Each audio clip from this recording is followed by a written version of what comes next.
माता सीता केवल रामायण की नायिका नहीं हैं, बल्कि वे धर्म, मर्यादा, त्याग और नारी गरिमा की सजीव प्रतिमूर्ति हैं। उनका जीवन यह सिखाता है कि सच्चा धर्म केवल वचनों में नहीं, बल्कि हर परिस्थिति में कर्तव्य, संयम और सत्य के साथ खड़े रहने में है।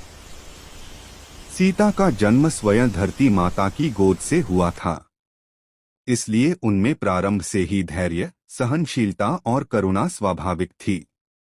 मिथिला में उनका पालन पोषण राजा जनक के घर हुआ, जहां उन्होंने सीखा कि धर्म सत्ता से नहीं, आचरण से प्रकट होता है। जनक उन्हें सिखाते थे कि नारी की सबसे बड़ी शक्ति उसका चरित्र और मर्यादा है।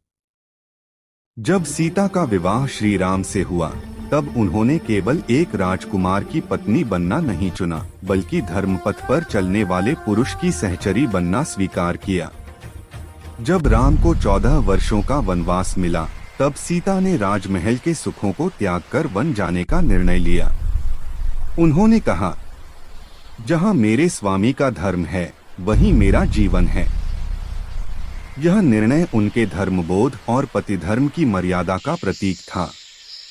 वनवास के दौरान सीता ने कष्टों को कभी शिकायत नहीं बनने दिया। कुटिया में रहना, फल मूल से जीवन यापन करना और जंगल के भय, सब कुछ उन्होंने धर्मपूर्वक स्वीकार किया। वे जानती थीं कि मर्यादा का पालन सुख में नहीं, बल्कि कठिन समय में होता है। पंचवटी में जब स्वर्ण मृग का मोह उत्पन्न हुआ, तब भी सीता का हृदय पवित्र था। उनका उद्देश्य कभी भोग नहीं था, बल्कि यह एक साधारण इच्छा थी। परंतु इसी घटना ने उनके